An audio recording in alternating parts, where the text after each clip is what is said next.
Apakah impak PBD kepada kejayaan sekolah? Dengan segala hormatnya, kita menjemput Puan Guru Besar, Puan Nazzatul Ashimah untuk berkongsi impak kejayaan PBD serta membuat rumusan PBD SK Bayan Baru. Dengan segala hormatnya, dipersilakan Puan Guru Besar. Terima kasih kepada Puan Jane. Soalan yang sangat menarik yang sebenarnya membuatkan satu keseluruhan itu digarap sebaik mungkin, secantik mungkin. Jadi apabila saya dilantik sebagai guru besar pentadbir sekolah, saya sentiasa set dalam mind saya ni bahawa kalau hendak mengubah cara murid belajar, ubah cara cikgu mengajar. Jadi main point ni, orang yang paling penting dalam pendidikan ialah guru. Tak ada guru, macam mana murid nak belajar? Tak ada murid, macam mana guru nak belajar, guru nak mengajar? Jadi, murid itu cerminan kepada gurunya. Kemenjadian murid menunjukkan guru itu telah berhasil berjaya dalam pengajaran dan pembelajaran. Jadi saya suka memetik kata-kata mantan Ketua Pengarah Pendidikan Malaysia, Datuk Dr. Amin Senin, bahawa kita perlu mengubah cara pengajaran, pembelajaran yang lama, yang tradisi kepada yang lebih relevan pada ketika ini. Pengajaran dan pembelajaran boleh berlaku di sekolah, di rumah atau di persetaran pembelajaran yang bermakna yang disediakan. Asalkan murid itu dapat belajar, guru itu dapat mengajar. Jadi, PVR merupakan watak baru SK Bayan Baru. Semua warga sekolah tahu apa itu PVR. Murid-murid tahu apa itu PVR. Hatta tukang kebun dan juga guard tahu apa itu PVR. Jadi PVR itu adalah singkatan kepada program Everyone is an Achiever. Di mana saya sebagai guru besar beranggapan bahawa setiap insan mampu mencapai kejayaan yang cemerlang mengikut keupayaan masing-masing.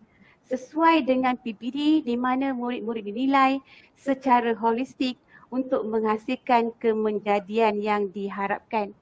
Sebagai sebuah sekolah PS25 kohort yang kelima adalah menjadi hasrat saya agar sekolah kebangsaan Bayan Baru menjadi sebuah sekolah yang berkualiti, menghasilkan produk pemimpin berkesan, guru yang berkualiti, mendapat sokongan PIBK dan seterusnya meningkatkan kemenjadian murid dalam memenuhi 6 aspirasi murid.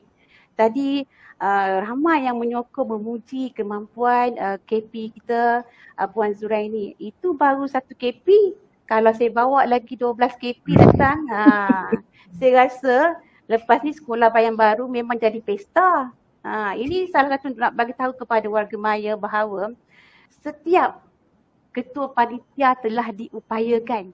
Pemimpin pertengahan memain peranan yang sangat penting. Dia adalah satu inti. Manakala pentadbir dan juga guru-guru adalah roti. Bayangkan kalau tak ada inti, jadi roti tawar. Jadi inti ni penting. Nak tahu sedap tak sedap sandwich tu berdasarkan inti dia. Itu baru tadi inti strawberry tu, jam strawberry Puan Zuraini tu. Bayangkan berapa ramai lagi kami ada inti yang sedap-sedap yang sentiasa ditukar. Jadi apa yang menarik tadi, saya nak kupas sedikit berkenaan dengan modul yang dihasilkan di Sekolah Kebangsaan Bayan Baru berkenaan dengan projek kami, projek based learning, pembelajaran berasaskan projek. Sebenarnya pembelajaran berasaskan projek adalah satu kaedah atau media yang paling cantik yang saya nampak. Ini satu perkara yang harus diperkenalkan kepada semua guru. Sebenarnya, guru sebagai fasilitator telah nampak apabila mereka memberi arahan dan bimbingan kepada murid untuk menghasilkan projek.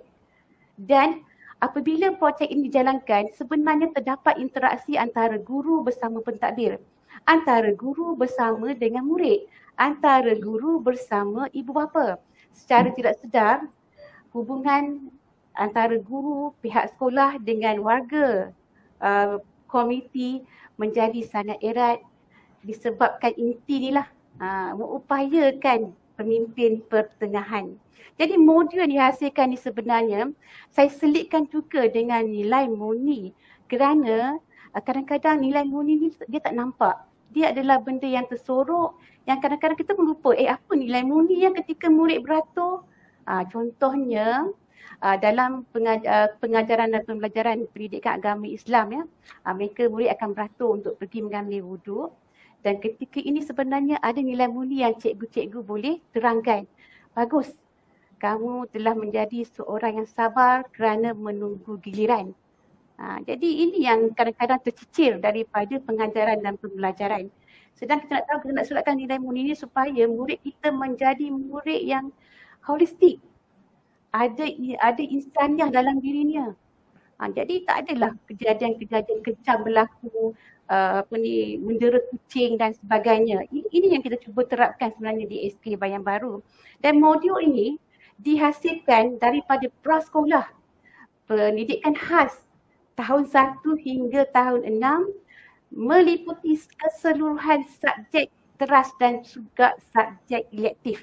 Dan saya ada projek seterusnya bersama dengan Rintis NPQL untuk mempatentkan modul tersebut dan kita akan sebarkan kepada rakan-rakan sekolah lain yang mana boleh mendapat manfaat daripada konsep modul PBL. Jadi apakah impak kepada kejayaan sekolah? Apa menariknya perupayaan PBD dalam meningkatkan pemberian tahap penguasaan 5 dan tahap penguasaan 6. Pihak sekolah telah memudayakan project based learning. Kita juga memudayakan kebat di dalam PDPR. Situasi pandemik COVID-19 pada hari ini tidak membantukan usaha sekolah kerana semua dijalankan secara mayam. PBR meningkatkan keyakinan dan kemahiran guru-guru dalam membudayakan PBL. Untuk meningkatkan keyakinan mesti menambahkan pengetahuan. Untuk pengetahuan semua, apabila saya datang ke SK Bayan Baru, perkara pertama yang saya sentuh ialah berkenaan dengan objektif pembelajaran dan juga kriteria kejayaan. Sebab kalau guru tak mahir di bahagian ini, maka PBD tidak akan berjaya. Kerana dia tak tahu nak ukur murid dia.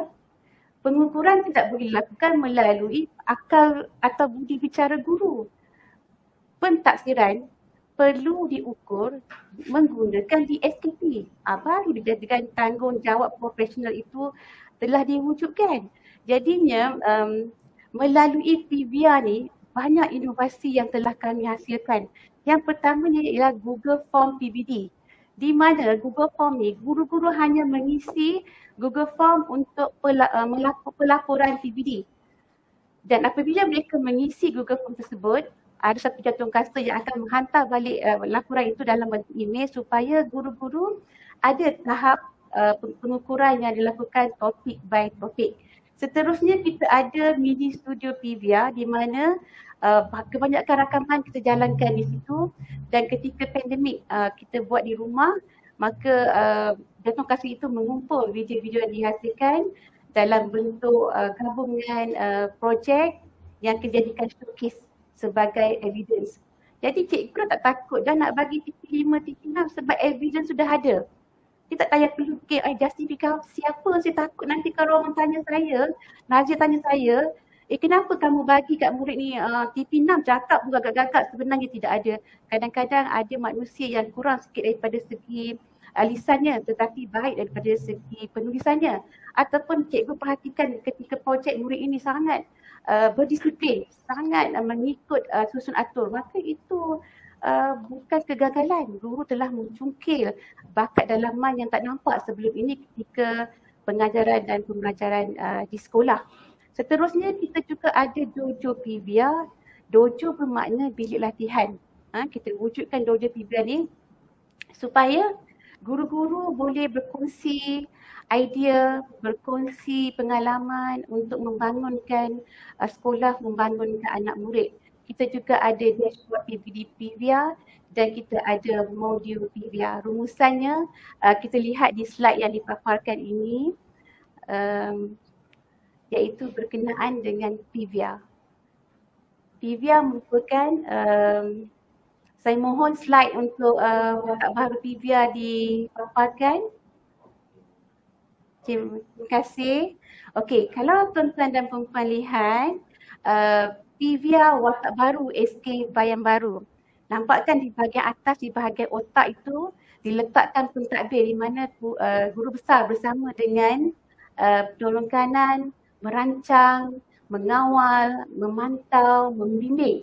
Manakala kaki tangan pula adalah terdiri daripada para guru, PIBG, murid-murid dan juga warga sekolah.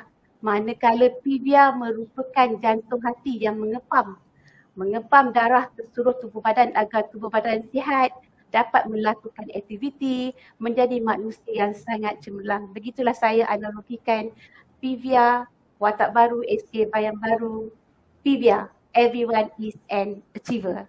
Sekian, terima kasih. Saya serahkan kembali.